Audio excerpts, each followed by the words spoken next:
Good morning, everyone. Thank you all for joining. We'll just wait for a minute more. We have more members joining in. So just a minute more and we'll start.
Uh, Good morning, everyone. Thank you all so much for being here, and thank you for taking time out for this very, very important session that will be conducted by Khaitan and Company, who have been our partners in this very, very important initiative right from the very beginning. MRSI has been working on digital personal data protection since 22-23 under the guidance of the MRSI Data Protection Committee, which is now chaired by Nitin Kamath, who's also the president of MRSI. In collaboration with Khaitan and Company, who have been with us throughout in our journey, I would like to express my sincere thanks to Supratim and his team. Their advice and assistance throughout the journey has been commendable, and the results that have come out of our efforts we are really very, very proud of them, and which will be voiced over by Supratim in his presentation as well.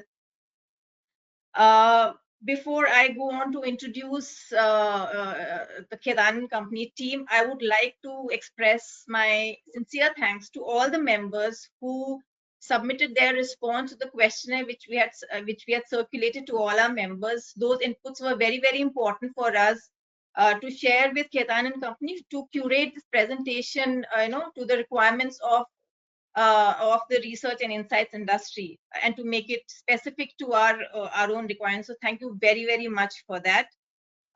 Before I go on to how this session will be conducted, I would like to take this opportunity to introduce Khaitan and Company team here. We have Supratim Chakravarti, who's a partner at Khaitan and Company. We have Sumantra Bose, who's the counsel, and Siddharth Sonkar, who's the senior associate at Khaitan and Company. Just to give you a little briefing on how we are going to go about this session, it will be a 1.5 hour session, and we have kept half an hour more as a buffer in case there are more queries coming up from our members, and we should be able to take it up in that buffer if it's not duly taken care of in 1.5 hour sessions. The session will begin with the presentation from Supratim and his team, which will be followed up by a Q&A session. We would request you to keep putting in your questions. If you can see on the top right hand corner of your screen, there is a box with question mark. If you click on that, you will be able to type your question and send it to us, and we'll keep making a note of all the questions that you are having during the presentation, and they will be taken up in the Q&A section after the presentation is over. In case we decide to make the session interactive, and if time permits, we will request you to raise your hand. And if you can see in the left hand corner below down your screen, there is a there's a hand icon. You can press on that and raise your hand, and we will unmute that individual speaker to voice out the query. But we will take that decision, nearing the time, and if time permits, if we have the liberty or the time to take up interactive Q&A. That's it from our side. Thank you so much again for being here. I will now hand it over to Supratim. All yours, Supratim. Yeah. Yeah, thank you so much, Nidhi. And let me also echo the sentiment from our side. There are times, of course, when we do matters, assignments, those are transactional in nature, largely, but the association with MRSI and the members of the MRSI has been also very personal, we would say. The amount of time that we have spent understanding the industry, the pain points, and we almost took it up as a mission that listen, we cannot have a situation where some letter of the law here hampers the business, the organizations. Of course, it is very very critical to protect individuals' personal data. We will ensure, we have been ensuring. If you see the SMR code, I think we have already been following, but we should not have a situation where there's something written in the law which comes in the way, right? There was one point in time where the government was almost crafting the exception of research in a manner that it would have said that only non-commercial research will be allowed as an exemption, and everything else, all other research would be not really an exemption, and therefore you will have to fully follow the law, which could have been problematic for many many types of work that you all have been doing, right? So we really went and explained things. I remember that physical meeting where Nitin was also there and the ministry folks were there. We managed almost a one-on-one conversation with the relevant folks and emphasized that how this could be detrimental not only for this industry. We actually made this a wider conversation. We say that look at the national interest that will get hampered, the AI play that we are all having in the country. If you say that this is only non-commercial research which will get the exemption, it could actually have other ramifications. And thankfully, we finally managed to get a large chunk of what we wanted, and we'll keep talking about it as we go ahead. So thank you to MRSI. I think it is more of a, I would say, association which is very close to our heart. The way we have proceeded, it is not just a client and a law firm kind of a relationship. So with that, I'll get started. I think we can move to the next slide, please.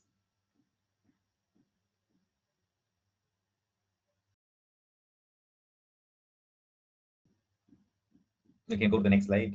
We can go to the first operative slide, maybe. Yeah, yeah. Yes. So I think, we are all aware that the journey started in July, August 2017.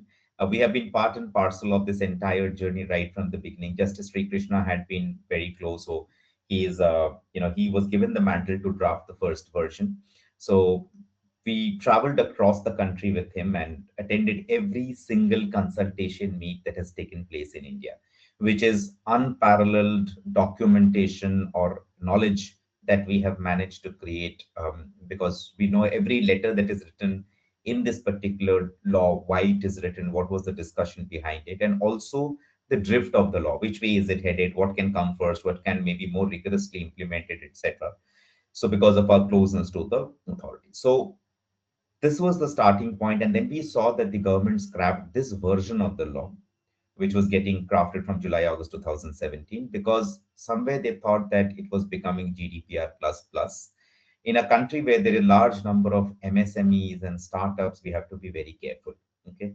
So again, the emphasis was that yes, it is super critical, important to protect individuals' personal data, but we will have to ensure that innovation, entrepreneurship, and ease of doing business does not suffer to the extent possible.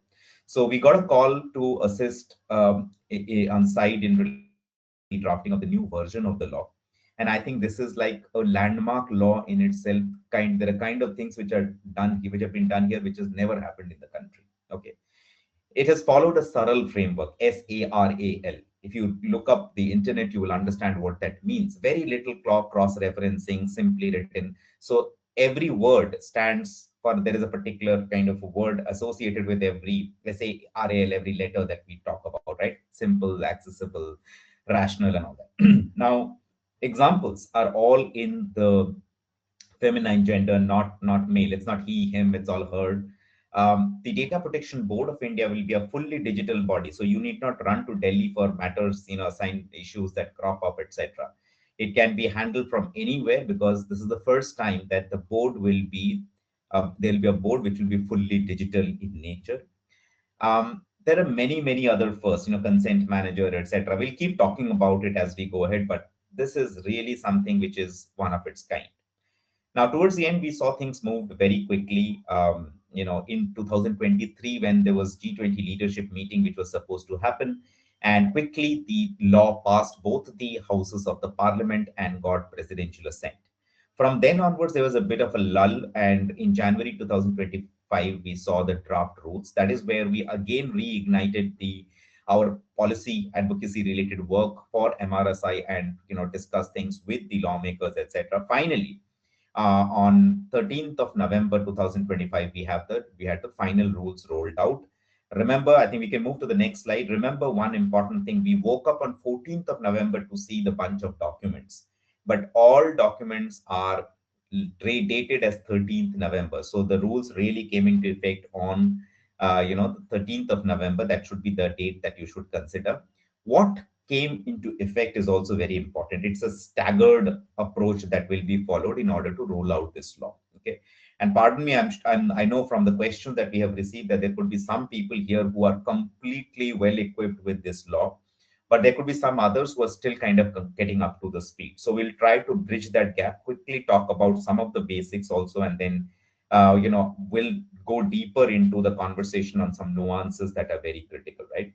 So on 13th of November 2025, the provisions which got activated firstly is the provision pertaining to Data Protection Board of India, okay, which is the regulator which will oversee this entire implementation of this law, etc.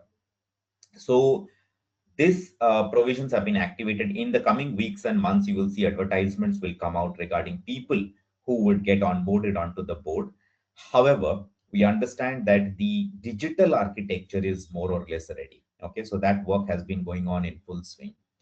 Um, the definition provisions have also gotten activated on 13th of November. So this is where the starting has already happened. The first important date after this is 13th of November 2026. On this day, the consent manager related provisions will come into effect. Now, there is a bit of confusion in the market regarding consent manager and consent management system of an organization. So maybe this is a good point. Of course, Shumantra will take you, kind of give you more legal and technical aspects of this. But let me tell you the story or the reason why we thought of consent manager as a requirement for a country like India. Okay, so when we were traveling across the country with Justice Sri Krishna, he said that we understood that consent was fairly weak ground of processing personal data. And I'm sure that no one better than you guys would understand that India is a large country with large illiterate population. People are speaking varied languages. I think so much of your research happens in local language, speaking to the individuals, right? There's a large kitty of such businesses which are present here today in the session. So, and then you have the most educated people who are also not reading anything. We are all pressing I accept, I agree, and just moving ahead. So consent is really broken, but whether it is the present day law or any other international, there's a heavy preponderance on consent. Okay. Therefore, there were requests to think about solutions. In the Bangalore and Hyderabad sessions of the consultation meet, there were a lot of techies who gave good solutions. Okay. There was one solution where it was mentioned: should we rate or rank organizations, just like our financial instruments? Should we rank A triple plus rated means fantastic organizations, you can freely give data to them, no problem, etc. So all those suggestions got scrapped, but this one suggestion struck a chord, that let's have consent managers. Again, first of its kind, probably hardly seen in any jurisdiction. What does it mean? It means I, as an individual, would have the ability to approach this independent third party service provider of sort and tell them that, listen, can you please manage the consent on my behalf? Okay. So just as an example or a use case, I have already opened my bank account with bank A. Today, I wish to open it with bank B also. I just tell my consent manager whatever relevant document is required, please ensure that you move it from bank A to bank B. Consent manager will be that data blind intermediary of sorts, which will facilitate this action. Now, we today, unless we want to be a consent manager, etc., we should not break our head today on this consent manager. What we should be bothered about is getting our house in order, our organizations in complete good shape, so that we have proper consent management system. And what does that mean? That means that if Shupratim has given you data, your organization the data, and comes that and says that, listen, I want to change my address, you should be in a position to actually ensure that my address is changed in all the places where you have my address, and give me back the confirmation that yes, it is done. Okay, so that work has to start today. Please don't wait for consent manager, because that has nothing to do with your internal work that you have to do to fix consent management, within the organization. Third limb that you see in front of you, I think, is the most important date, which is 13th of May 2027. By that date, you should have been fully compliant with the law. And GDPR experience or other similar laws have shown us that, for them, I think it was 2 years and it was not sufficient. They had already gotten a law. It was one step up for them. For India, you can imagine it's a quantum leap for us, right? From almost very rudimentary laws to a GDPR equivalent or a very different law, which is high of a high stature, and the compliance requirements are also quite high. To ramp up to that within, right now, if you see it's 16 months or less, right, it is quite a challenge. So we have to get started, we have to get activated immediately. I know some of your organizations have already started work, and some of you are also, say, GDPR compliant or for following some, of the norms which are there. But trust me, there is much more to do. This is GDPR compliance does not mean DPDP compliance. There are so many differences, so many differences. As we talk, we will talk maybe more into about this. But just a simple example, the GDPR says that there are different kinds of data. There is personal data. There is special categories of personal data, which in our present day law it's called a sensitive personal data. That kind. This law is creating a flat structure. It is saying that all personal data is to be treated in the same manner. Okay. So you can understand that the principles are only very different. Then grounds of processing. We are putting so much emphasis on consent. There are some exceptions and exemptions which, or other avenues which are available, which Shimantru will take you through. But if you see contractual necessity or legitimate interest, these kind of avenues are not available under this law. So we have to be very careful. How do we weave our way through and do business in the right way? Correct. So we can move to the next slide. Interestingly, when people were thinking at 13th of May by Government of India and especially the Ministry of Electronic and Information Technology means we will get many months of extension and many years of extension, etc. Interestingly, it was quite the reverse. And what we saw is that the government and the minister and the ministry started talking about squeezing the timelines. Okay. Of course, we understand that this could be a result of some of the issues which were happening in relation to certain social media platforms, etc. And therefore, there is a thought process that whether it is in a harder form or not, but in a softer form, there could be push and nudge from the authorities, from the government, that can we do this faster than the 18-month given. Okay. And this is a very critical slide when you think about that thought process. These are the three buckets that they are thinking of largely. One is 18 months will become immediate. And what are those provisions? The first one is really super important for this industry, 17.2, which is talking about exemption framework for government agencies. Okay. Interestingly, one subpart of 17.2 is also talking about the research exemption, which for us, for this industry, it is super important. Now, if that gets activated earlier and immediately, means we have to see that how do we put this into effect. To our mind, there could be some clarification that, okay, the immediate effect would be in relation to the government agencies exemption, because Just amongst us again, we understand that probably this could have been activated because of the Grok controversy that was happening. And therefore, the government exemption part is what the government is really intending to fast track. Okay. Rule 23 is calling for information or request from data fiduciaries by government agencies, etc. That would also get expedited. Rule 15, which is talking about cross-border data transfer related provisions. We all know that largely this law is saying, okay, freely data can go out, but there are two catches. One is that there could be a negative list of jurisdictions transacting in data where those jurisdictions could be restricted. The second one is that if there is a stricter law, then that will prevail over this general leeway. So this could get expedited. Uh, Rule 13.5, which is description of committee making recommendation on data transfer for significant data fiduciaries. We all know that this law does not differentiate between type of data. All personal data is to be protected in the same manner. They are differentiating basis the type of entity. There is normal data fiduciary, which is a normal data controller, and then there is a significant data fiduciary. They have higher compliance requirements, so this could get activated earlier.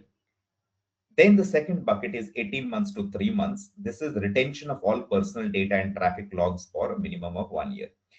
Now, what was happening is certain bad actors were using some platforms, etc., and they were closing down that particular account once their job was done, and the platform was unable to give data to the government if it was required, even if it was a terrorist activity or a threat actor of similar sort, because as per their requirement, the data was all deleted. So if you see the last version of the rules, what they have said is for certain authorized government access purposes, even if the person has asked to delete the data or deleted account, you should retain that data only for that government access purpose for a period of 1 year.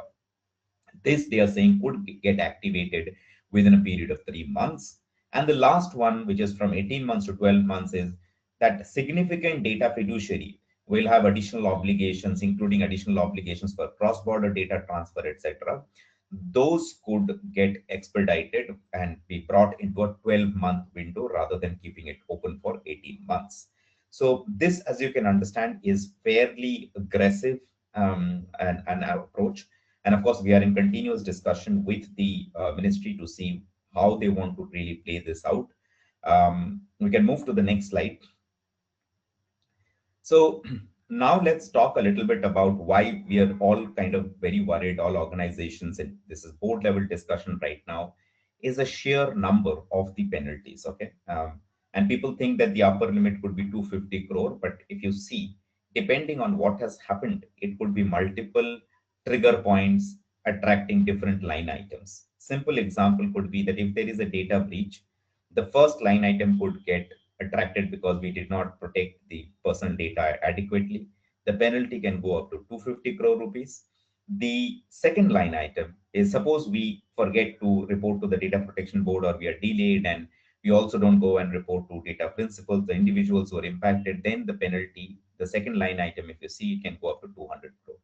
So similarly, when you add up all of this, it could actually be 250 crore plus 200 plus 200 plus 150 plus 50 in a very hypothetical scenario. So it can be really damaging for an organization, definitely reputationally, but number wise also it's fairly large. Interestingly, there is no imprisonment provision under this. And also there is no compensation provision. Individual does not get any money. It will all go to the government kitty. But probably what we should be careful about is this could be utilized for negotiating some kind of a compensation or monetary relief by the individual.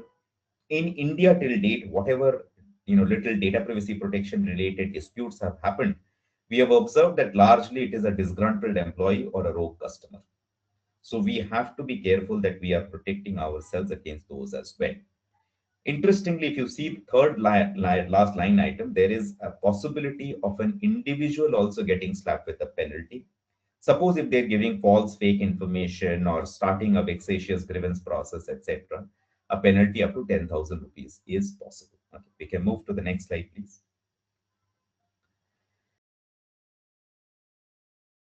So I think applicability, I'll keep it fairly simple. If you are handling personal data in a digital form, it will get attracted. This law will get attracted. And Very simply put, even if it is a physical form in which you have taken the details from an individual, but then you scan or take a photograph and put it into your computer system, network, mobile phone, etc., it will come within the purview of this particular law. Players who are outside India, they are trying to provide goods and services to people in India. Even in that case, it will be attracted. There are some few small exclusions. Number one, if it is for purely your own domestic or personal purposes. For example, you are creating a list of friends who will come for your birthday party, putting their phone number, etc. That is your personal domestic purpose. That's outside the purview of the law. Similarly, if you yourself are putting out certain information out in the open, then that's outside the purview of the law. In a social media, you blogged about yourself, etc. Also, if there is a government agency which is under a law required to put out some personal information, then this is outside the purview of the law. Okay, we can move to the next slide, please.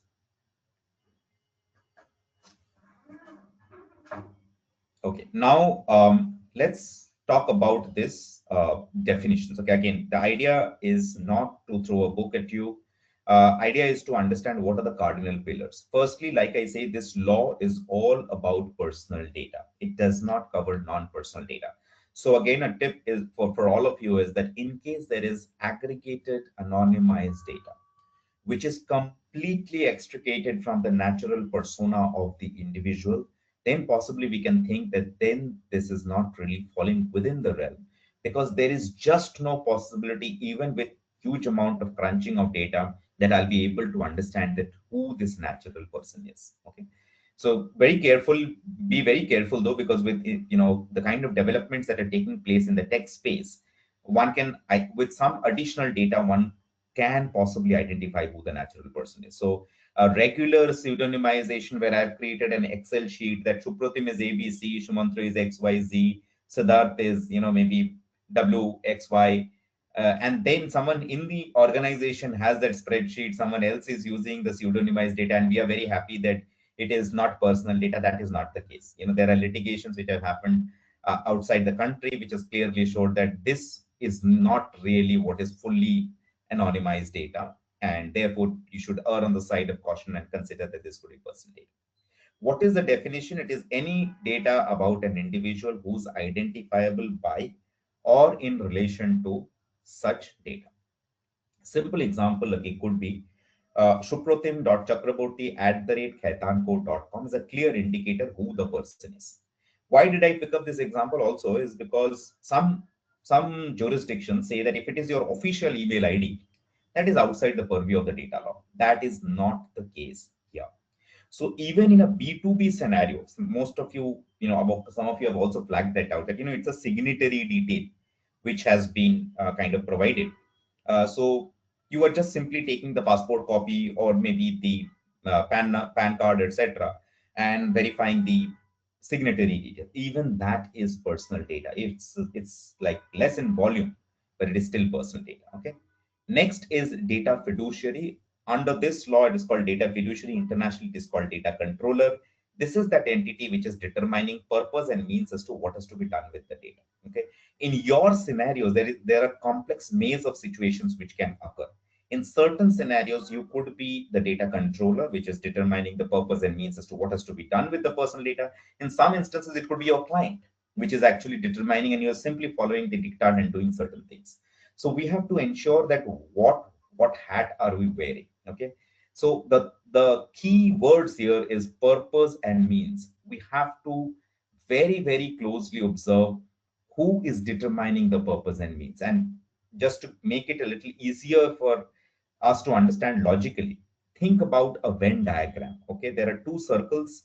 Suppose these are two different data fiduciaries or data controllers who are determining purpose and means as to what has to be done, with the personal data. The research is occurring, maybe some part of it the client is dictating, some part you are determining. There are three situations possible. One, these circles are independently existing. So these are data fiduciaries in their own capacity. Situation two is there is a straight flow of information from one to the other. Okay. Collection happens, you are determining certain purpose and means. Then it goes to the client, they are determining some purpose and means pertaining to the data. They are touching each other, but there is no overlap. There is a third situation possible where there is some overlap of this in these two circles. So we are determining same purpose and means pertaining to the same data. That is where we become joint data fiduciaries. What we are observing increasingly, this is actually troubling us. We are using joint data fiduciary as a very loose concept. Every document has something written that we are all joint data fiduciaries. In a bad day, this will bite us very badly. Thanks to chat GPTs of the world, we are right now hardly having dispute in relation to body of the agreement. Most of the disputes are in relation to the schedules of the agreement, where the scope is written, where the responsibilities of the parties are written, the fee structure, all of those. The legal team, the business team, the tech team, etc., they are not sitting down together to debate hard and understand what are we getting, who's responsible for what. And there are situations where the regulators are now asking for these agreements. Okay, recently there was a KYC service provider who had a breach, and there were several players who were taking help of this particular KYC service provider, including mutual fund companies. SEBI, the securities regulator, have asked this question to the mutual fund players. Question number one: do you have a contract with this service provider? If yes, please send us that agreement. Question number two: did that contract contain provisions pertaining to data privacy and protection? If yes, please separately cull that out and send it to us. Question number three: did you check behind what was written in this agreement? They were actually following those provisions. Question number four: did you ever ask them to delete any data? If yes, please provide evidence. So you can observe this is a securities regulator. This is not even your CERTIN, which is the Computer Emergency Response Team of India looking into cyber incidents. This is not a Data Protection Board of India. This is something which is going to happen. I think drastically it has already started changing. Okay. Therefore, it's so important that this fiduciary and data processor arrangement is very clearly articulated. It's a requirement under law that you have a contract. Data processor is a fairly simple concept. It's of any person who processes personal data on behalf of a data fiduciary. Okay. Simple example could be your organization would be having, say, payroll service provider. Okay. You are fully dictating that, the first of every month, all these people should get these respective kind of salaries. So you are the data fiduciary, they are the data processor. In this law, there is nothing written in the context of a processor. So tomorrow, it could, if there is a breach at this processor's end, the regulator may ask for 250 crore rupees from them, but from us, but not from that particular data processor. And therefore, we have to ensure that we backstop the liability fully contractually. Okay, we write it, articulate it properly. Last definition, I think, which is worth kind of looking at here is data principle, which is the individual. Okay, and what is it saying? It's the individual to whom the personal data relates. So you, me, everyone. Of course, there's an anecdotal story to this. I'll maybe talk a little bit about it. So data principle and data fiduciary, when these words were getting coined by Justice Sri Krishna, I had asked him that, sir, why are you drafting this differently? We could have simply called data fiduciary as data controller and data principle as data subjects, like it is known internationally. He said that, Supratim, after the Britishers have gone, probably will not like to call any of our fellow Indians as subjects. We call them principles. So again, that was a lighter note. On a lighter note, the fundamental thing that we wanted to emphasize on, it should be a relationship of trust. Probably when these matters go into courts in future, you will observe that they would look at it that way, that this, did you protect this data in a fiduciary capacity? Okay, so keep that ethos in mind.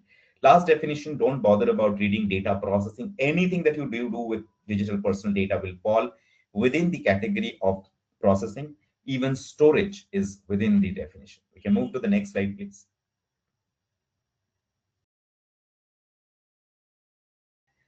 Yeah, now let's talk a little bit about the all important research exemption. Okay, whilst of course we have tried hard and the exemption is there, but you have to remember that there are certain guardrails to be followed in order to ensure that you get the research exemption completely clearly, and there is no doubt which creeps in and you are questioned, and there is regulatory scrutiny, etc. Right? So we can go to the next slide.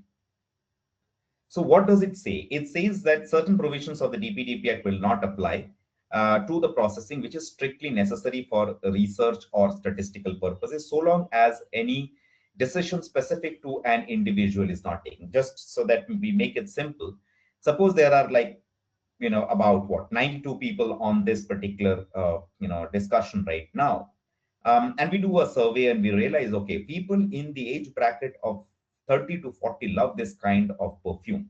Okay, that's fine. You get to know about it, you try, and then kind of utilize the data, and perfume is really made and sold in the market. That's absolutely fine. Now you cannot have a situation that we make the perfume come back to this room and say, okay, let's sell it to this 92 people who are sitting here. Okay, that we have to be careful about, that you are not making decisions specific to an individual, okay, on whom you're doing this research. So that has been the thought process from where this started. So this is not truly a blanket exemption that it's a field day, I do anything. There is a second schedule in the DPDP Act, the rules which are there, which prescribes the framework of safeguarding, and we will keep talking about it a little more, including purpose limitation. Globally, purpose is very critical, right? You have to take data for a particular purpose. If the purpose is changing, we have to again take consent or have some other ground of purpose processing the personal data. Then data minimization, accuracy, etc., etc. So we can maybe go to the next slide. So these are those, key compliances that are applicable in case you want to take help of the research related exemptions that are there. So there are provisions pertaining to storage limitation, that to what extent do I store the data, the reasonable security safeguards that are to be deployed, and Shumantru will take you again further ahead into this conversation on reasonable security safeguards. Accountability measures have to be there, processing has to be in a lawful manner. Purpose limitation, I already talked about. Data minimization is keep as less as possible, not like amassing a large amount of data unless it's really required. Data accuracy, completeness, consistency has to be there. We can move to the next slide. So yeah, so the other requirements also are, um, so what are the compliances from which the research remains exempt? Okay, this is, I think this is an important question which has been asked a number of times. So firstly, the requirement of consent and withdrawal of consent. Okay, that's, I think, a very important one, because in a research situation, it becomes tricky. If suppose someone is saying, I am now withdrawing my consent, what do I do then, right? Then the privacy notice to be provided, and then call for information by the government, the data protection rights that are there otherwise available minus security related aspects, restriction on cross-border data transfer, obligation for significant data fiduciaries, and grievance redressal procedures. We can move to the next slide. Then we come to the all important, what are the considerations for the exemptions to apply? I think just reiterating what I just said. So research output must be aggregated, anonymized, and or statistical, and must not be used to take decision on the action specific to an individual person or data principle. I think I kind of tried to give you an example for that. Any reuse of research data must remain compatible with the original research purpose and exclude downstream commercial or operational applications. We have to be careful on that. The research output should be reported to on an aggregated or an anonymized basis to avoiding identifiable or individual conclusions. Again, there's various permutations and combinations. We're not going deep into this. And research data sets must not be linked back to the customer database, CRM systems, or operational platforms for activation. So we have to be very careful that what is the kind of data that is going back to the client also. Okay. And therefore, if it is identifiable, there could be certain situations where the person is identifiable. Then how do we insulate ourselves? Okay, in the arrangement between the two parties. Right? We can move to the next slide.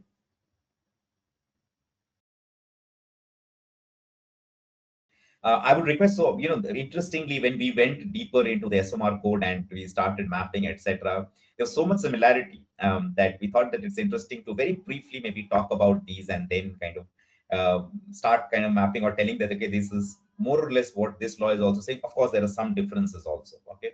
For example, in relation to child data and all that, but I would request Siddharth to maybe come in here and talk a bit about this. Thank you, Shukriti. Are you all able to hear me? Am I audible? Yeah, you're audible. Maybe if you can just a bit loud, Siddharth. Yeah, I'll just be louder. Is this better? Yes, that's better. Yeah, thank you. Yeah, sure. So as Shukriti was mentioning, of course, the the law creates an exemption for research while still applying certain obligations. But if you see the exemptions that apply, some of them, for example, providing a notice or taking consent is sort of counterintuitive to how the SOMR envisages these requirements. For example, when we look at the code, it says that you need to be transparent in your conduct of carrying out that research while you're collecting information. If you're using any AI tracking or synthetic techniques in the process, then you need to inform the participant that there is a requirement that participation by participants is voluntary. Despite the fact that this is actually a requirement that applies over and above what the law is requiring in the context of research, given the exemption. Similarly, when we look at grievance redressal, while the law itself is not calling out this requirement, the SMR codes expect that you ensure that the data principals or the participants of the research are able to contact the researcher or the organization quickly in order to be able to address any concern that they may have in relation to the research and the information that is being collected. Similarly, even though consent is not required in the context of research that is exempt, the SOMR code expects that consent is specific and granular, and consent for research activities is clearly distinguished from non-research activities that are being carried out by an organization. Can we move to the next slide?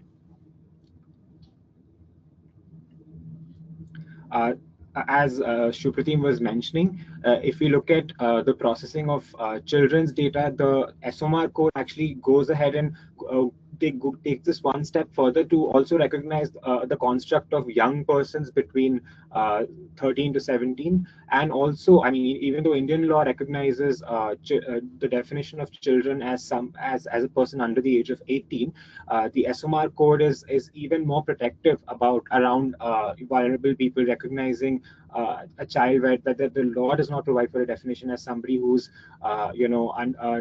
around 12 years of age, right? So or less. So I think the SOMR code is expecting even higher standards of protection in this respect. If we read the exemption in the Data Protection Act literally, then even the requirement to obtain verifiable parental consent when a participant who's a child's information is being collected. However, of course, if we look at it from an ethics perspective, the SOMR code very rightly expects that you apply heightened safeguards, including age-appropriate methods, and take the consent of the parent or the lawful guardian as may be required in these situations.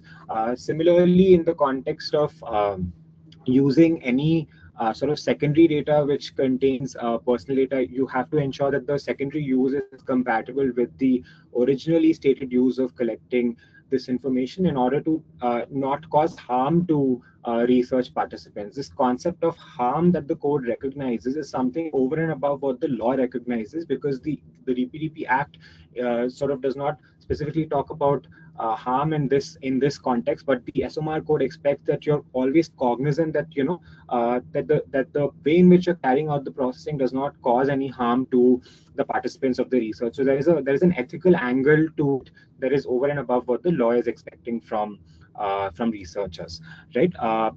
Then this whole separation between research and non-research is something I already touched upon.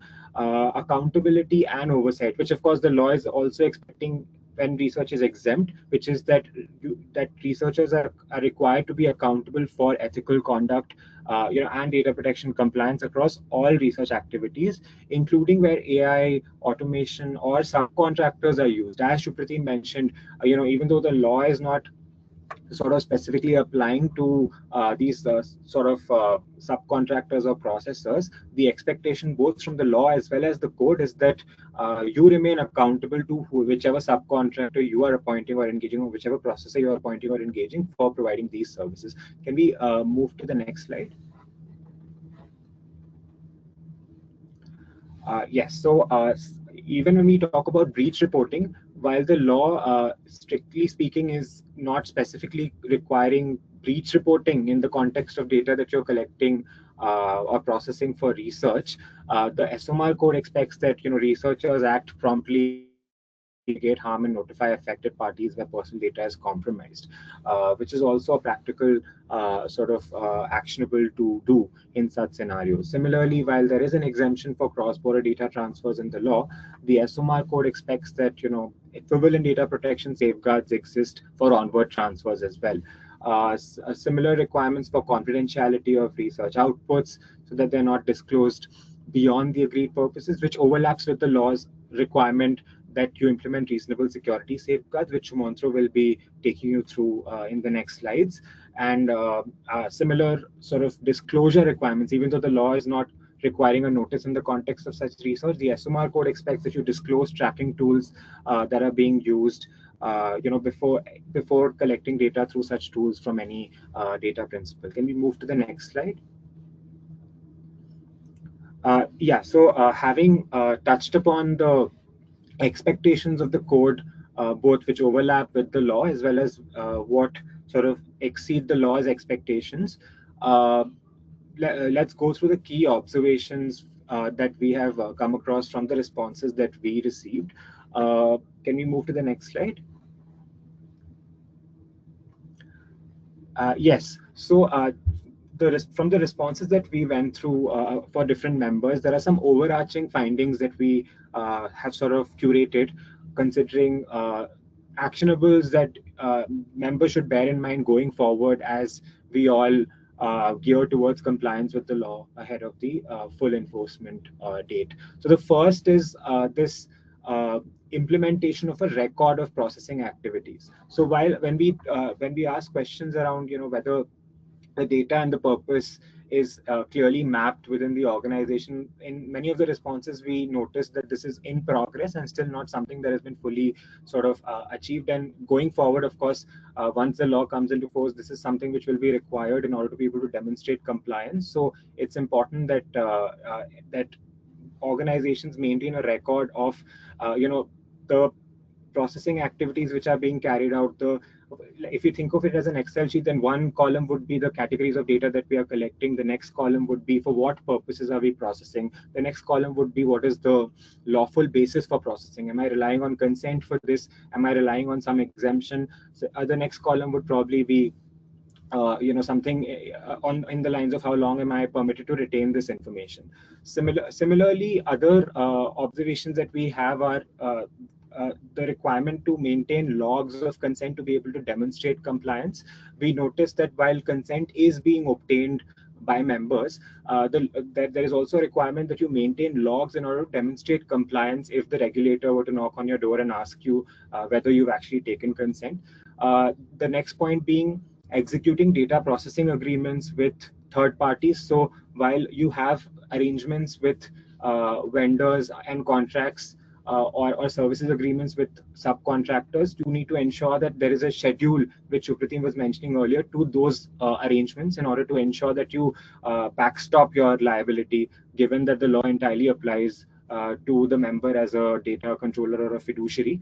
Similarly, implementing verifiable parental consent mechanisms wherever children's data is being collected. While we understand in some responses children's data may not be collected by some members, it is possible that with some other members it is being collected in the context of certain kinds of research, and therefore it's important to implement these mechanisms wherever they may be applicable and you're consciously collecting children's data of persons with disabilities. Can we move to the next slide?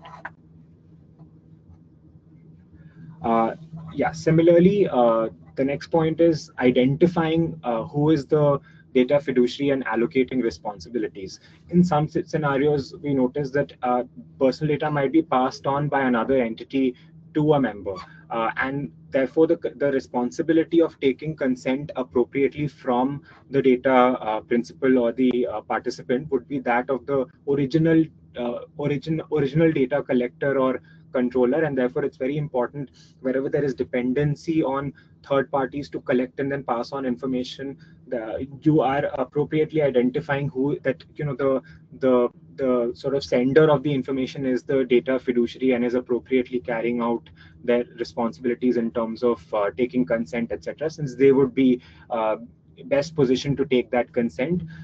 Similarly, while we understand consent is being obtained from participants, withdrawal mechanisms, because the law is expecting that you're also able to withdraw consent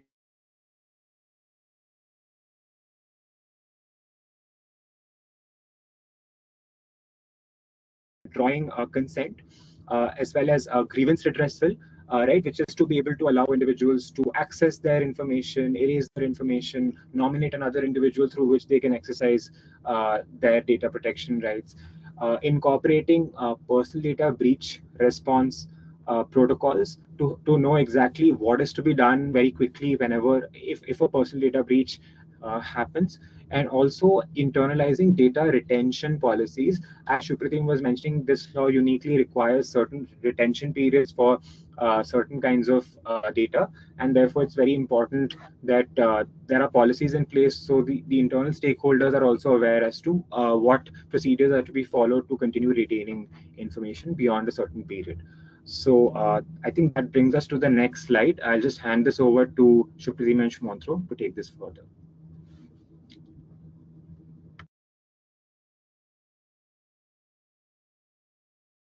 Right. Thank you, Siddharth. So I'll just, what I'll do is, of course, that's covered some key observations. But what I'm also going to go through is Sorry, what, Shmantru, your voice is a little low. If you can speak up a little just louder, please. give me a moment. Uh, let's check the audio.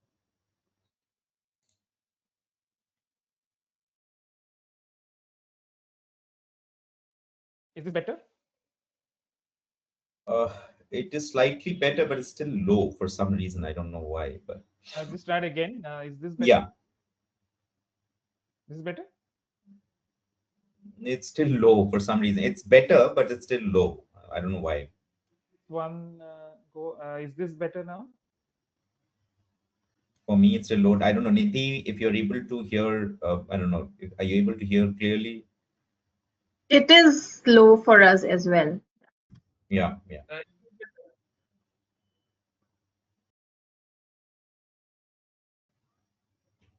Maybe I'll just try with the earphone once. Is this now Yeah, working better?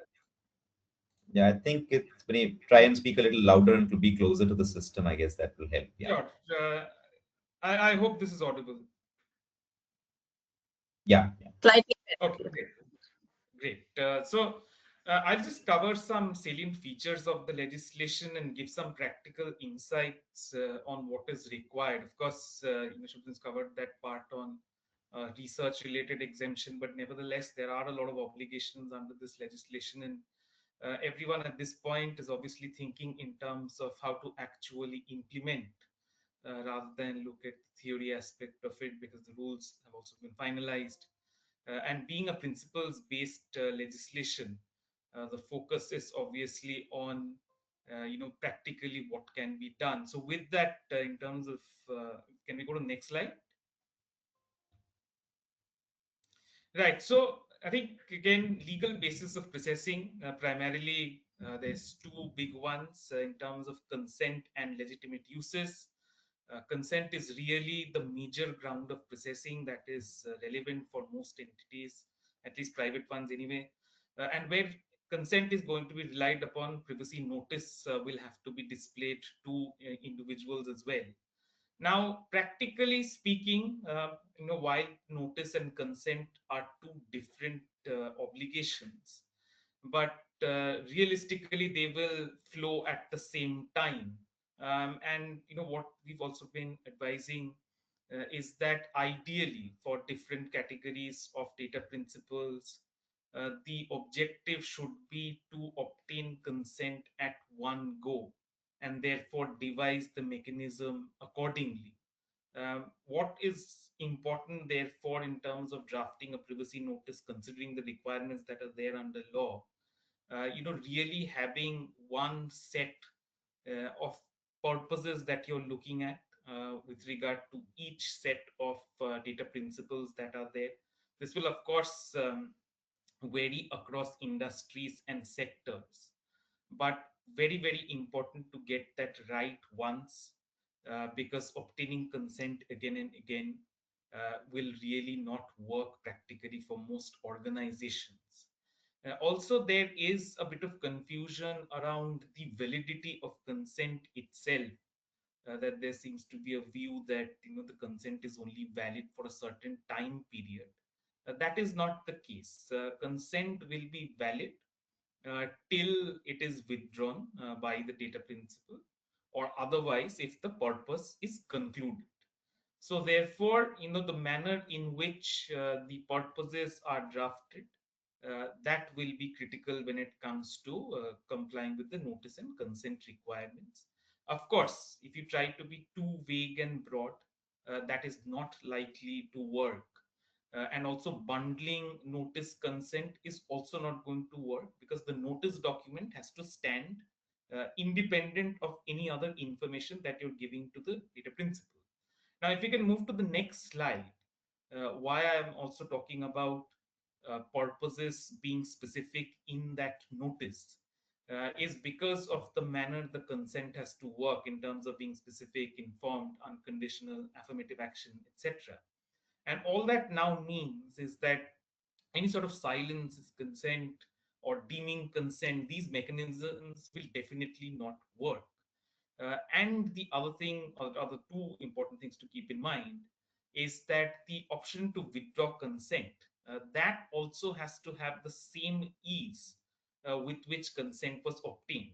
So let's say if you are enabling consent through clicking of a button, if you are making withdrawal much more difficult in terms of clicking and going to different pages and writing an email, that is not likely to work. So therefore, that consent notice architecture that you are thinking about must take into account all these nuances. So there's a lot of homework to be done for entities even before we really move towards actually moving towards the phase of obtaining consents. And here, of course, one thing to keep in mind is that there are requirements going forward once the law is fully enforced. But even today, organizations are sitting with a lot of data, and they're not entirely aware of whether consent was obtained, or even if they are aware, they know that consent has not been obtained. So the way legacy personal data will be treated once the act is enforced is that if you are relying on a legacy consent, then only notice has to be provided. Having said that, if you have not taken consent, or if the consent that you have taken, you do not have any records of them, then that is something that will definitely have some actions will have to be taken prior to enforcement of the act. So, this is a key item, that has relevance even today, while the official date of these obligations is 13 May 2027. There are a lot of things to do as on date, which will require sign off from board, from financial teams, of course, in terms of budgetary requirements. All that groundwork has to go in today. We'll go to the next slide, please.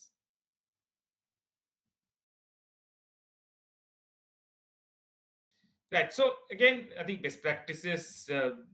It is important to really keep those purposes specific. I mean, nowhere does it say that your notice cannot, or as a number limit to the number of purposes that you can put in that notice. But what is really important is that where you intend to collect personal data and use it for purposes, please be specific. Uh, in terms of practical insight, there's always the opportunity to unbundle the consent itself. So you could have clickable buttons, separate buttons for certain purposes where it's optional to do so. Whereas you can take a bundled consent where you have to take consent, otherwise, the main if the main purposes that are there, that have to be covered at one go, right? So can we move to the next slide, please?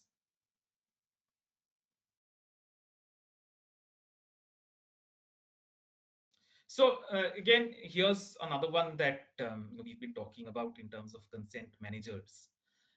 There is that confusion that nothing has to be done till consent managers are in place, which is only on the provisions which will only come in later in November this year. But to clear the fog, consent managers are only meant to provide their services to individuals.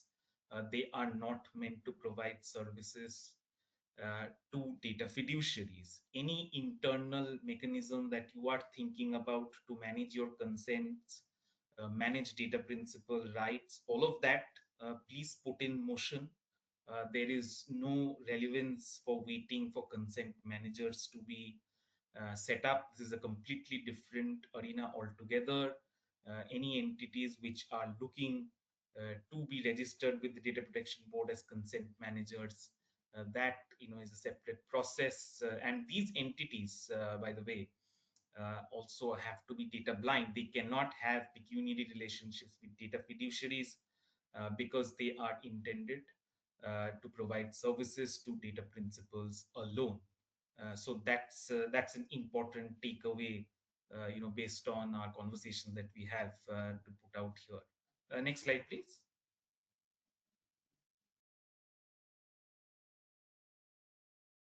Right. So, in terms of the other legal bases that are there under that broad umbrella of certain legitimate uses, of course, one and two is there for specified purpose for which data principal has voluntarily provided their personal data. Now, the main problem with the use of this ground, and even considering the illustrations that are there in the Act already, is that it really is the individual who is coming up to the data fiduciary for a specified purpose. Even the illustration that is there in the Act, for instance, talks about a person who wants an invoice post a purchase that they have made at a pharmacy. And so the moment the mobile number is processed for sending the invoice, you cannot process that mobile number for any other purpose. So this is not a ground which is really to be looked at very liberally. You have to look at the context of it and not, really look at this ground as bypassing the consent as a ground of processing. Have to be very, very careful. Number two, on the other hand, is quite clear in terms of the ability to process personal data of employees for the purposes of employment. However, there are certain gray areas around this as well, especially in cases where applicant data is taken, but those applicants are subsequently not successful. So, you really don't have a ground of processing to retain personal data, of those individuals on this ground, because they're not going to be your employees because they've not been successful in the application process. So even while using these grounds, it's very important to assess what exactly the ground says.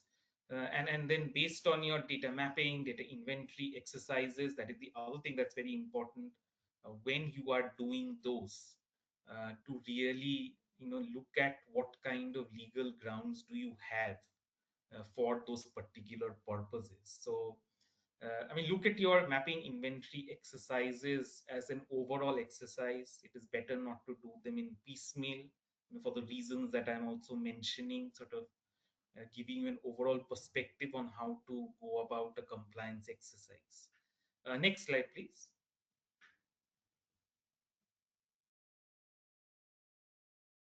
So, right, again, if you can please move to the next slide. So on data breach reporting, this is very important. And again, of course, for some of our members who may not be very well conversant yet, the definition is very, very broad in terms of what personal data breach is constituted. And it even has accidental sharing, use, alteration, which compromises confidentiality, integrity, and availability of personal data. So therefore, we've often seen interpretations which are considered that, it's just an accidental breach. Then what happens? It's not something that, it's not an attack by a third party or or a bad actor, but, the law does not make that distinction. And that is why both internal and external protection is very, very necessary. From an internal perspective, training your employees, having obligations on your employees whenever they're using information assets of the company, all of these policies, it is important to have a relook whether those are sufficient in terms of covering entities as a data fiduciary, right? Because once that breach has happened, then it becomes a very complicated matter because there is no risk-based threshold. All personal data breaches have to be reported, and reported not just to the Data Protection Board of India, but to affected individuals as well.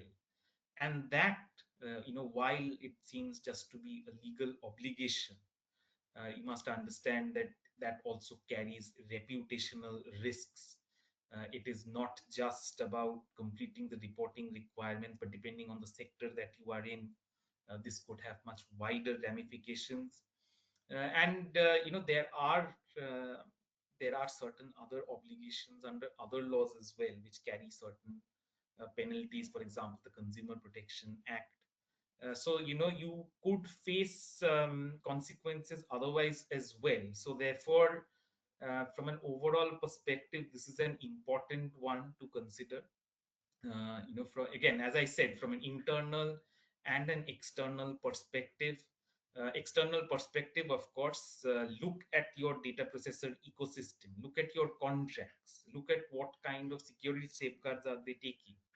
Do you have the ability to conduct audits over them? Because once all these obligations go live, you will really have to reassess what kind of processor ecosystems that you are also engaging with. Next slide, please.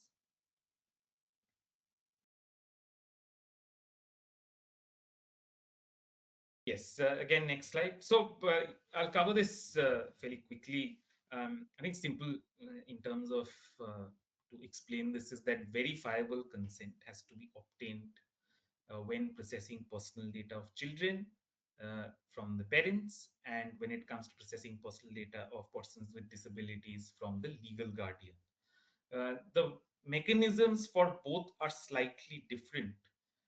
In case of a child, which is of course defined as an individual under 18 years, a data fiduciary can rely on whatever information is also being voluntarily provided by the individual. So therefore, it is not necessary that you have to go through some process or a specific identity document has to be provided. Of course, there are certain developments. The UIDAI is also in conversation with MIDI on providing some mechanisms through which Aadhaar or DigiLocker can be used, but these are still in the making. There's still work in progress. But having said that, like I said, that data fiduciary can rely on identity documents that are being provided by the person who is posing himself as an adult person, as the parent of the child in question. Now, again, from a practical perspective, we can move to the next slide as I keep speaking. From a practical perspective, just having a disclaimer that the platform or our services are not intended for use by a child or a person with disability. I mean, depending on what your offerings are, this could backfire just relying on such disclaimers alone. And it is better definitely to have such a mechanism and inform data principals that they can use these mechanisms, so that at least from your end, you are ensuring that you are fully intending to comply with the norms that are there under the legislation, rather than just relying on disclaimers alone. Disclaimers, of course, one way of one risk insulation, but the act, the rules do not really provide just having disclaimers alone as sufficient to comply with these requirements. On persons with disability, the guardian has to provide a guardianship certificate or other certificates which are issued by competent authorities under law. So that is a little more restrictive, and there is a reason for that. The way persons with disability have also been defined is that the person is unable to take decisions on their own behalf, which may not necessarily apply in case of children. And that is why, for a person with disability, the the documents that have to be verified as part of verifiable consent are significantly higher. So if you can please move to the next slide. So there's also certain prohibitions on processing activities in relation to personal data of children outright. This does not matter verifiable consent or not. So prohibition on tracking, behavioral monitoring, targeted advertising, and any processing which has a detrimental effect on well-being of the child. Now, there are a few exceptions that have been created under the rules, but these are largely very, very restrictive. These are for educational institutes, these are for healthcare institutions and healthcare professionals in relation to monitoring the child's health. And as such, those exceptions are not really of much use when it comes to commercial activities for private entities. I mean, move to the next slide. Right. Again, next slide, please. I'll quickly go through some of these. Again, there are certain data protection principles based on which this act has been set up, especially in terms of the obligations, and reasonable security safeguards is one of them. And there are a fair few obligations. These are baseline measures only. It is not that you don't need to do anything further. The term reasonable security safeguards itself might come up for question, because again, what is reasonable for one sector may not be. Having said that, there are certain universal things to keep in mind. Again, data processor ecosystem, whatever you're putting in your contract, please ensure that these obligations flow down to them. Retention of logs and data for 1 year, uh, continuity with backups, and also data security measures such as encryption, obfuscation, etc. No specific standards such an ISO or a SOC 2 have been specified under the rules. So there is that little bit of leeway that organizations can also take, when they're deciding on what kind of security safeguards to implement. Next slide, please.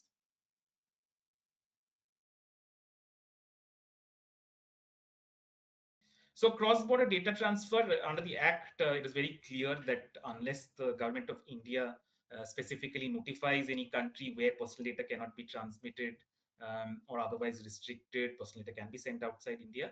However, the rules also came up with two additional provisions that the government may notify certain conditions when personal data is sought to be transferred to state or instrumentalities of state outside India.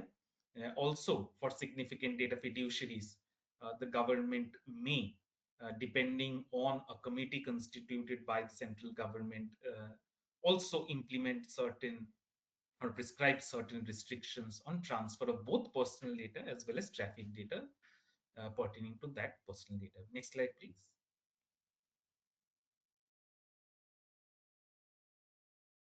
So this is how SDFs, these are determining factors, the basis which the government will come up with that list.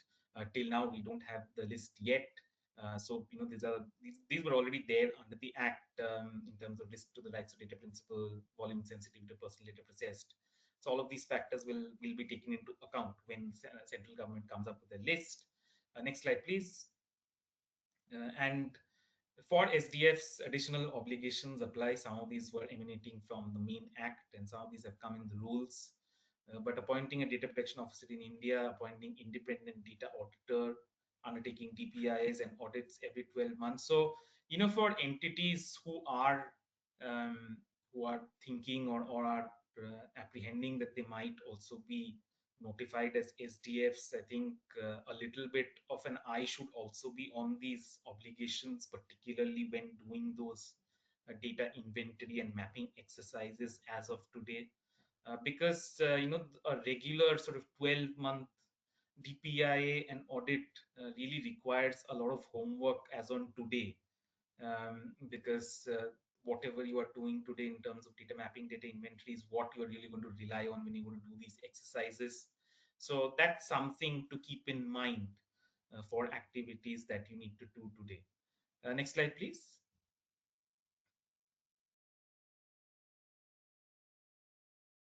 So exemptions, I think, of course, the research one is typically not covered in detail. There are a few others, but again, these are largely for law enforcement, judicial authorities, very, very limited.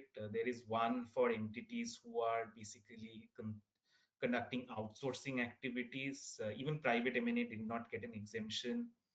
That exemption is only for any sort of restructurings or any corporate transactions which are approved by a court or tribunal only. So not much in terms of other exemptions that are there.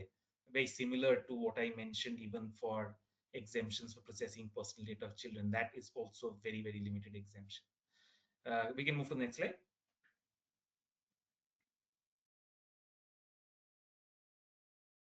Yes, next slide again. So, there's a number of data principal rights which are again already there under the Act. And, this ranges from right to access information about personal data, like what summary of personal data is there, who is it being shared with, data fiduciary, data processors, also the right to correct and erase personal data. These are also subject to whatever retention requirements under law that an entity may have. Next slide, please. The other two rights are right to nomination, where an individual can nominate another person to exercise rights in case of death or incapacity. The last one, in terms of rights of a grievance redressal, that is very important. Why? Because the individual has to approach the data fiduciary first, and the rules also provide that all grievances have to be resolved within 90 days. So therefore, having a robust grievance redressal process and a team behind it is very, very important. Again, you may have a great procedure for receiving grievances or queries, but if there is not a team or a process to deal with those, then it's really an incomplete way of managing compliance and avoiding risk of escalation of complaints. Next slide, please.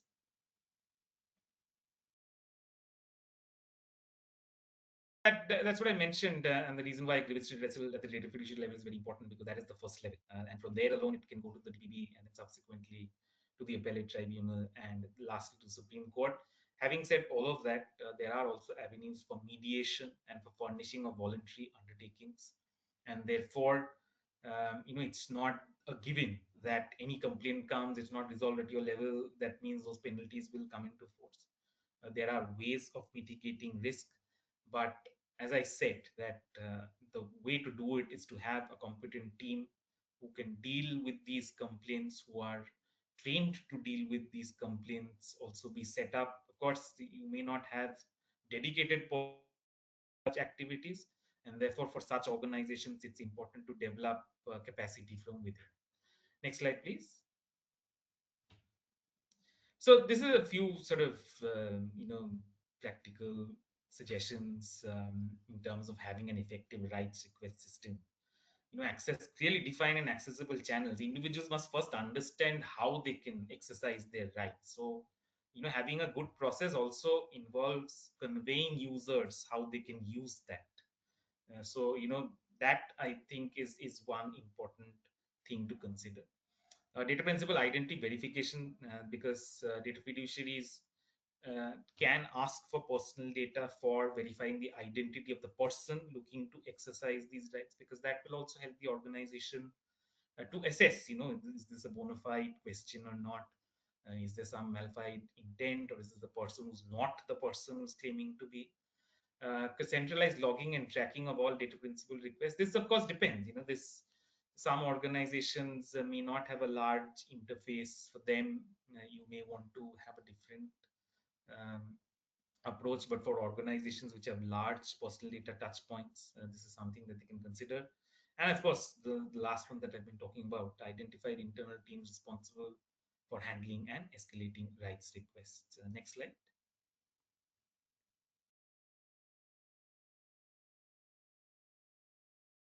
Right. With that, I think. So Chandra, I think we have, I think, more than 100 plus questions.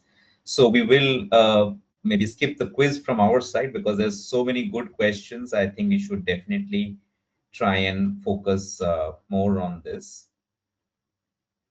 Supratim, would you like us to stop sharing the Yes, presentation? yes, please do Okay. that. I don't think that we need the slides because let's maybe keep this a bit interactive. What I'll do is, in the interest of time, so that we can respond to majority of the questions, I have tried to, as Shumantro, Siddharth, they were speaking, I tried to cluster some of the questions and see that we are able to attend to the core concept that people are kind of grappling with. Um, and let me maybe get started with this question which has come. If PI is collected outside of India, does cross-border data-related provisions apply? I think great question. So the what we have to remember is look at the applicability of the law. Okay, it says that if any personal data which is getting processed in India, digital personal data is getting processed in India, this law gets attracted. Okay, even if it is a player outside India, they're trying to provide goods and services to people in India, then it gets attracted. In a classic outsourcing scenario, though, there are some exemptions which are available. So if it is foreign individuals' data and that is getting processed in India pursuant to an agreement between that foreign entity and an Indian entity, then you get exemption. That's what Shumantha was explaining. So, and I hope that this question we have been able to answer clearly. There's one question on data. There are multiple questions actually on this one. Data available on Facebook, LinkedIn, can that be freely used for MR purposes? This is all open source data, etc. Great question. So if you look at it, the way it is crafted is a little nuanced. Okay, so if I am putting out certain information out in the open about myself, then that is considered to be outside the purview of the law. But the tricky part is many a times it will be, say, my friend and family who would put up my joint photograph with them or anything, written anything. So we have to be a little careful how and from where we are picking it from. The other important aspect we should be careful about that most of these platforms, say a LinkedIn, a Facebook, or whichever, they would have their own terms and conditions. Okay, with this, say scraping that is happening very widely with AI tools, some of these platforms have aggressively written what is permissible, and what is not permissible. So we need to ensure that we are careful that we are also not falling foul of the platform terms and conditions for these particular platforms, right? So that's the answer. Then there was one question on video evidence. When video evidence is taken at times at at the person who's getting recorded, there could be certain other aspects which are also covered in the surroundings, etc., at the person's home and all that. Of course, the first thing is that if we are relying on consent and that research exemption is not available because we are not able to fall within the bucket, then we have to ensure that we take appropriate consent, and the granularity of consent also has to be in line with what the DPDP Act is saying. And of course, we also talked about the SMR code, which goes beyond just the black letter of the law and puts a lot of additional ethical consideration in play, right? Next question is verifiable parental consent. I think this is a great kind of a question which has been brought in. What to do, how much to do, etc. Right? Now, when you look at verifiable parental consent, what does that mean? It means that three things have to be done. One is check that the child is below 18. Two, that the parent is above 18. And the third thing is that there is a parent-child relationship. Now, in the last version of the rules that have come in, thankfully, what they have done is they've tried to put less onus on organizations on the third limb, which is the trickiest of the lot, right? Which is in relation to that whether it is a parent-child relationship.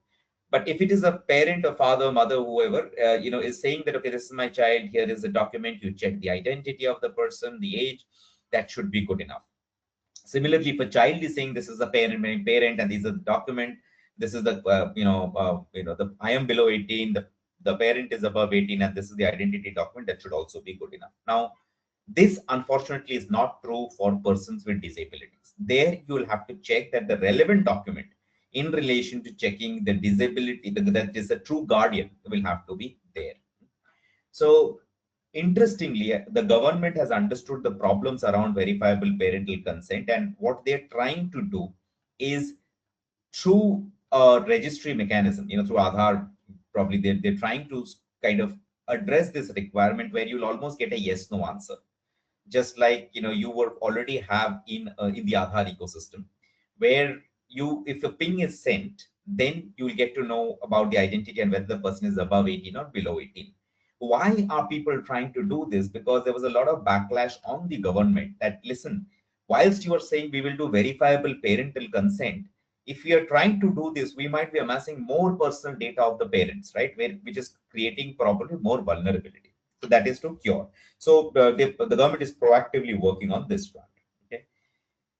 Next question is, data protection agreement related clauses, will NDAs become redundant, etc.? To my understanding, to a large extent, your rudimentary non-disclosure agreements will not work any further. Okay, you will have to ensure that the agreement that you are having with your counterparty, whether it is your client, whether it is the other maybe sub processors which you may be engaging, etc., in all context, the data related aspect has to be called out far more granularly. Okay.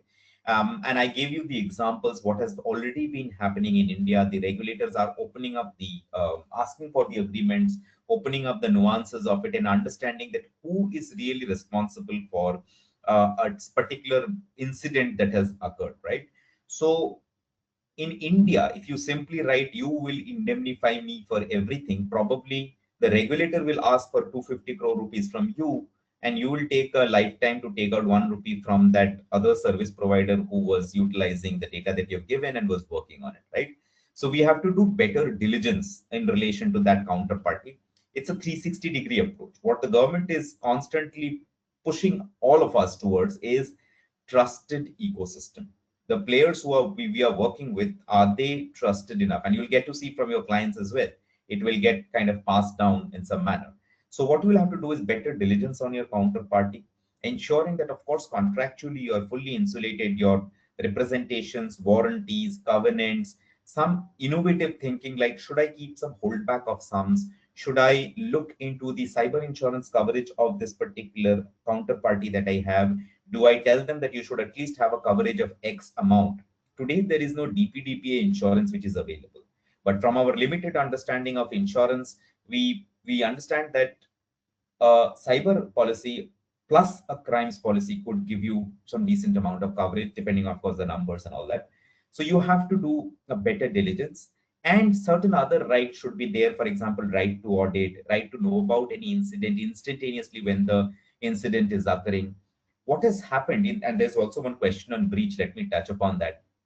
If you look at present day scenario, the CERT-in Computer Emergency Response Team of India is already telling you that you have to report cyber incidents within 6 hours of observing the breach or being brought to notice. So, and CERT-in, by the way, has become so proactive that they are themselves going to the dark web, checking whether Indian companies' data is up for sale. Even if it is a foreign entity, they're checking, is there an India leg of the business? Could they be impacted? They're sending notices, etc. And you will have to kind of adhere to what they are saying. Additionally, when this the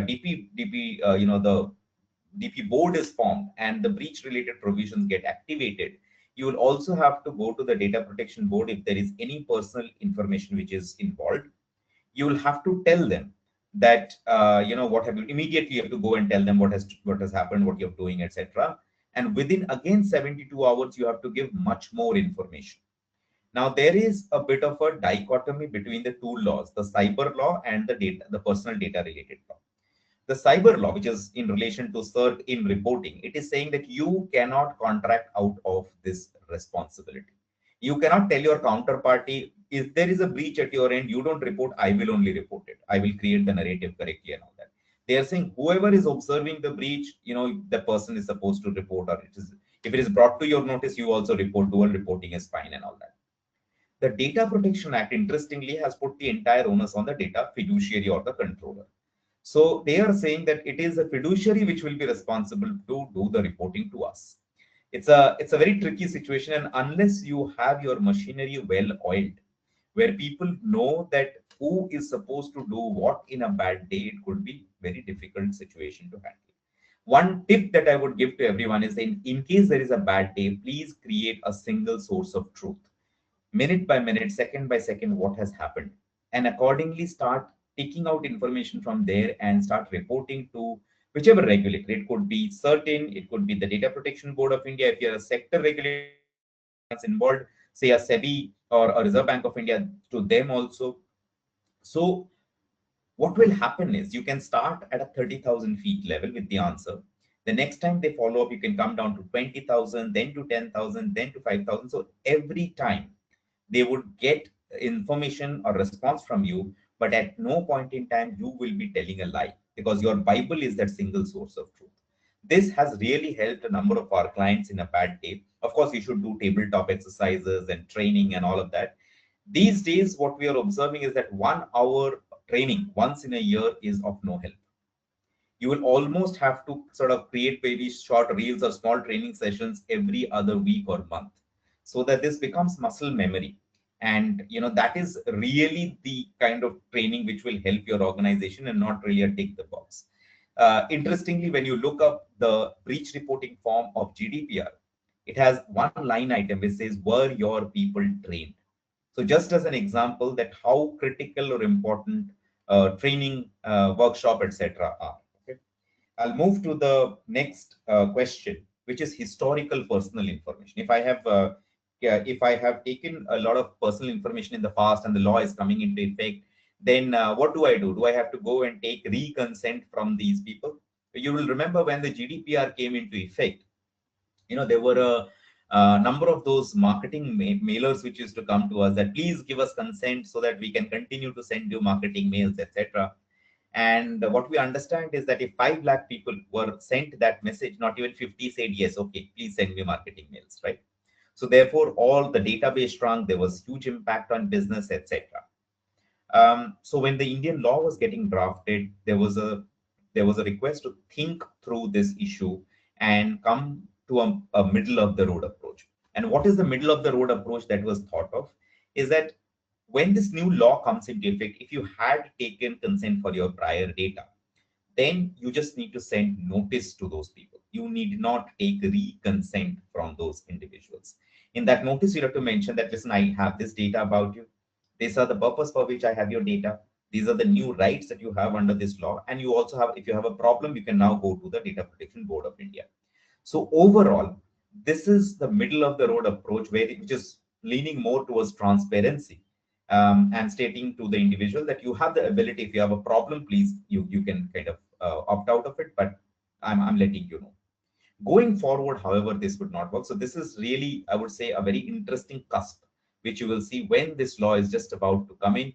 You will have to send a notice for the, if you want to kind of keep that historical data with you. Yeah, there's one very good question. Umesh has asked that, can we say for in purpose that this is market research? Okay. Yeah, let me give you an example. So there was a gentleman, when these debates were happening on this law, there was a gentleman who was seated next to me. I was from a telecom company. And we asked the minister this question that, sir, we are providing voice and we are providing data related services. Now, do I create separate line items that, as a telecom service provider, I'm giving you voice services, I'm also giving you data services, etc. To that, at that point in time, what was told is that, listen, today a common man more or less understands what telecom services are. It will be voice, it will be data. So probably it's okay. You just mentioned telecom services. The suggestion that we will give is that you can do a bit of clustering, but at least ensure that the things which are absolutely essential for your providing of a service or a good or whatever, that is clustered together, and things which are optional, marketing, etc., that kind of is a separate line item. So that if you're questioned in a particular day, you will be able to respond that I gave that option to the individual to kind of select the relevant aspect. Okay. There was one question from Jayadevan who's asked that any other law, in case there is sensitive personal data, etc., which is involved. Like I said, that this law is a flat structure. Okay, it's saying that all personal data is to be protected in the same manner. Okay, however, as a practical recommendation, we would also say that if there is something which is generally very critical, say a passport or an Aadhaar or whatever, so those require separate, Aadhaar of course is a different ecosystem. That's, I'm keeping that aside regarding whether you should be collecting it or not. But the core point is that if there are such very sensitive nature of personal data, you should protect it a little more dearly. The law, however, is saying that it's a flat structure. All personal data needs to be protected in the same manner. There was one question on research with US citizens and EMEA and APAC region. What else should we do? You have to first remember that most of these rights on personal data is because of the locus of the person, the location of the person, not because of the citizenship of the person. Okay, so you have to see where are they located and how are you getting the data, processing the data. The exemption that is available largely for one such kitty of data is if it is foreign individuals' data, but it is getting processed in India under a contract between, say, the sending party and party, the two entities. Then you get large amount of exemption. This, like I said, is largely to protect our outsourcing industry, and we can take benefit of it if it is applicable. But when Justice Sri Krishna was drafting this, a very interesting question came up. Someone in that particular group said, people who had attended, one of them said that our law already has GDPR applied on it and CCP applied on. Why should we apply your Indian law? So he said that, yes, I agree with you. We will not apply our Indian law on top of this, but I will have to ensure that where you're keeping the data, the security guard is standing there and the lock and key is there and the data is safe. So in essence, the data security related provisions are still applicable on such data. Okay, don't think that nothing is applicable, right? Consent manager. Umesh has asked that, is there any specific design which has been prescribed in the context of consent manager systems? Again, I'll distinguish. Consent manager is different. Consent management system is different. Consent management system for your own organization, you will have to ensure that all the requirements that we spoke about throughout you are able to give effect to that. Okay. Wherever an individual comes knocking at your door, if they are to avail of those under this law, minus of course the research exemption, etc. But under consent, the rights that are available of people to ask that, listen, what data do you have about me? I want to erase my data, rectify my data, etc. All those you have to ensure that through your consent management system, you are able to give effect to that. Okay. Now, let me also take this opportunity to explain what organizations are doing, organizations of your nature. You can break this down into three bite-sized pieces for easy understanding. First phase would be training sensitization workshop, okay, where you choose maybe people. So there are two types of training, I would say. One is, of course, for the leadership of 45 minutes to 1 hour session where you take the buy-in that what program we are going to run, how are we going to run it, etc. And then the second type of training is the workshop for your privacy champions.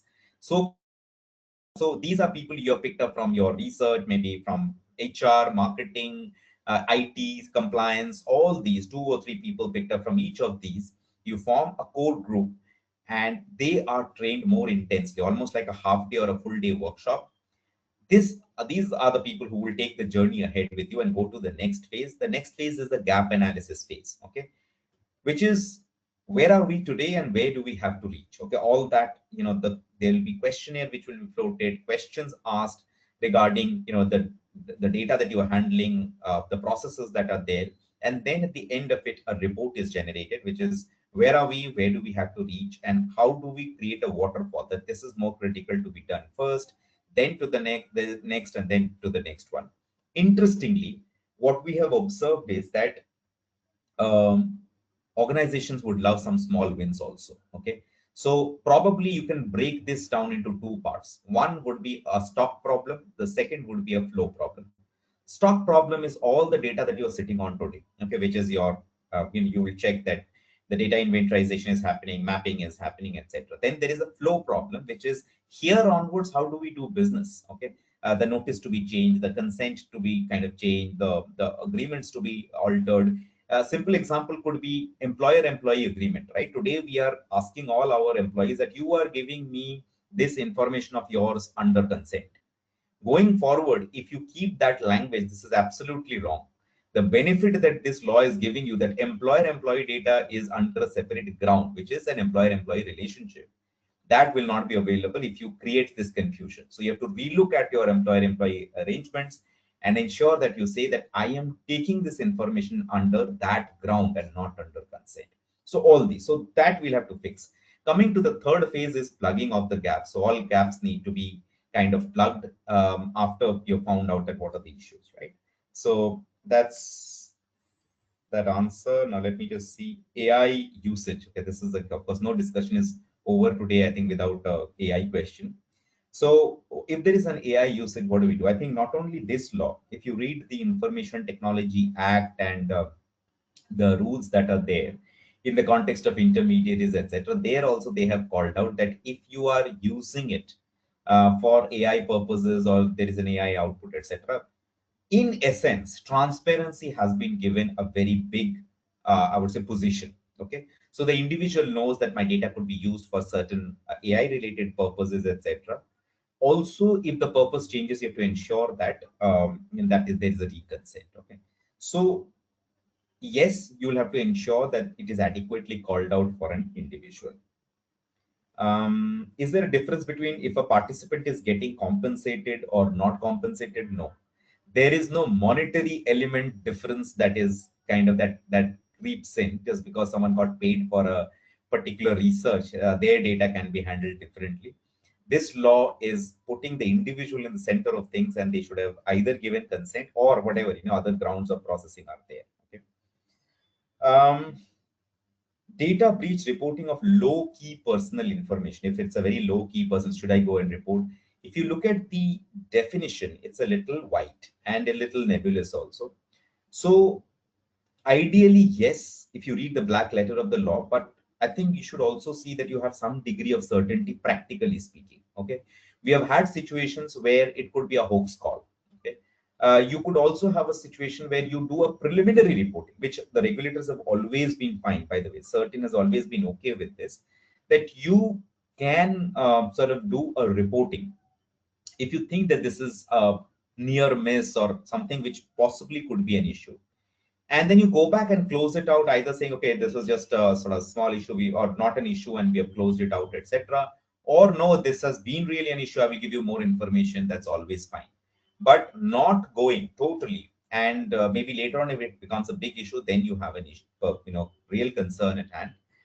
The suggestion that we would have there is that at least ensure that you are, when you're going late, even if you're going late, you put adequate reasons for it. Most of the incidents, data breach, etc., would happen on a Christmas, a New Year, and all of those. So please ensure that you are, calling out the reasons. Okay, that there were low bandwidth. Of course, we will now onwards be more diligent and look into it all of the, in a better manner, etc. Unless it's a big ransomware matter or something, we have seen that regulators have been okay with such a reporting. Okay. I think this is the last question that I had. More clarity around employee data processing versus business data or research. I think I already talked about how employee side also you have to be careful. Research side, I think we have spoken enough on what are the grounds of processing, etc. So I'll stop here. Maybe Nidhi, if you have any other questions, Mitali, or any other things that you would want us to cover, happy to do that. So, Suprata, there are a few more questions. Have you taken the last few? I have, like I said, I have 100 plus, so I so tried from to 12:20 onward, there are a few questions. 12:15 onwards. Till Supratim is checking on that, I think some of the questions have been around what can our members expect next from MRSI? In terms of what guidance or what FAQs, etc. So Nidhi, maybe you want to give a broad idea of the direction we're thinking of, and just so the members know about that.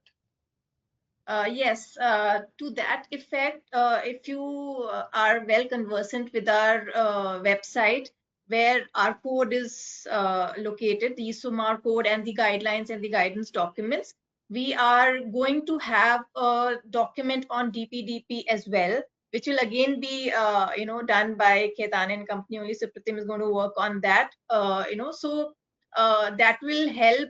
That will be an India-specific guideline, because as of now, whatever guidance and guideline documents there on our website are ISOMAR documents, and we have informed them, and and we are currently working on that post this webinar, that's the next step we are going to take, is having that guidance document on DPDP for our members, which will be done by Supratim and his team.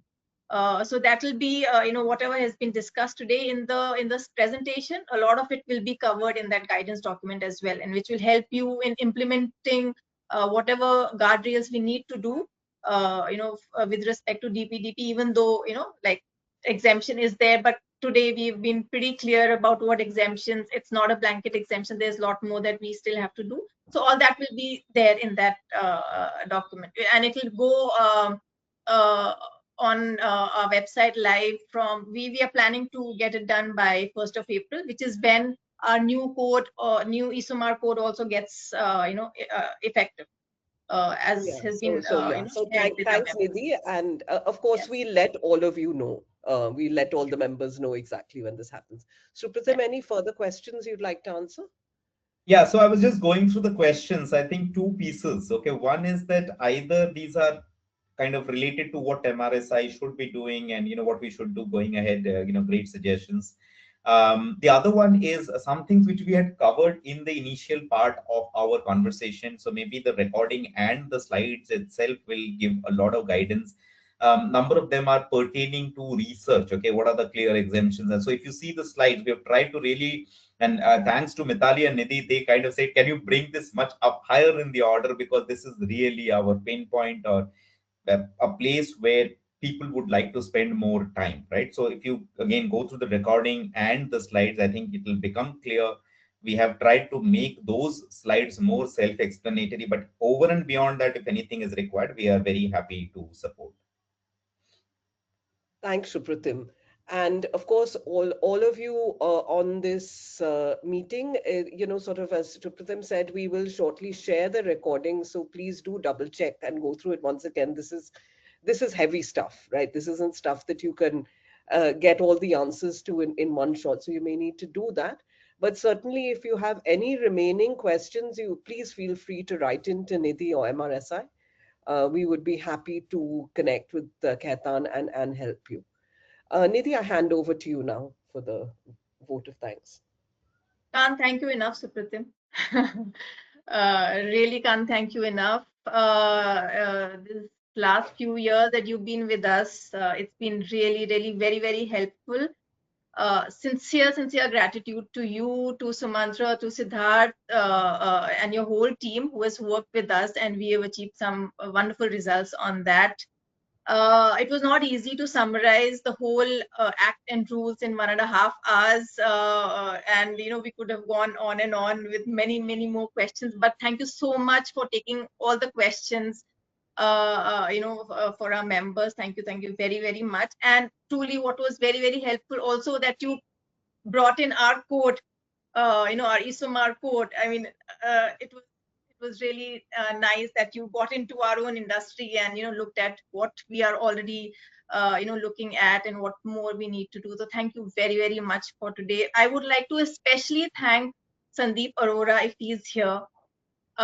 He was the one who initiated the whole topic, about 3-4 years back on behalf of MRSI, and he brought in Supratim and his team here, to work with us.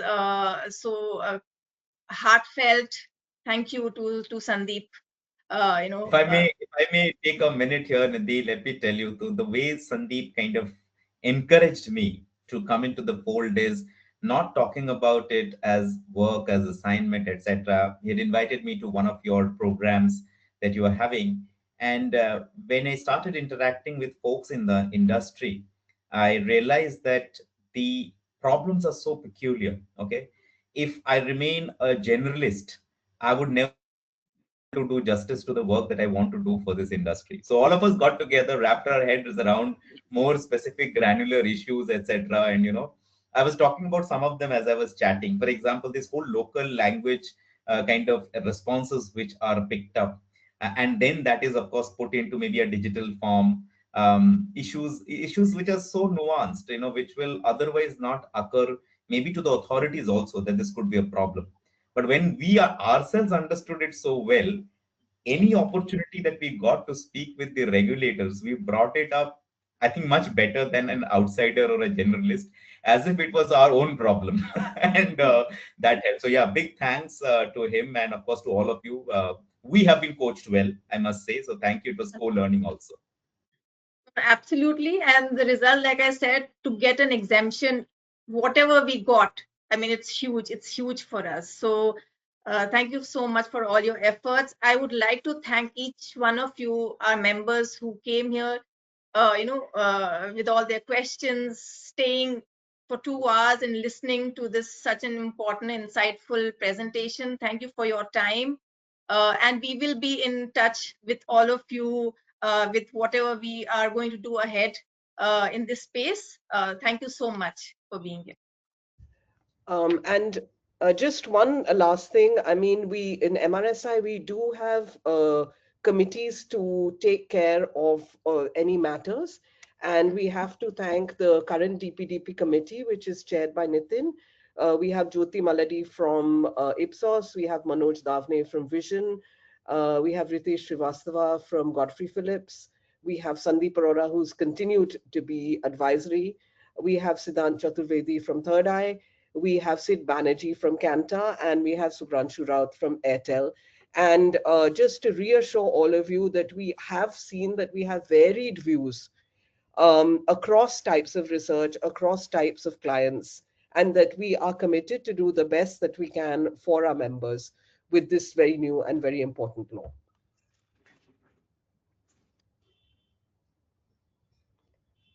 Thank you. Thank you very much. Great. Thank you so much, everyone. Have a great day ahead. Thank you. Bye. I think, sorry, is there a question from Annie? Maybe we can No, just. I no, it's a reaction. So thank you so Oh, much for the positive reaction. Much appreciate. thanks. Thank you.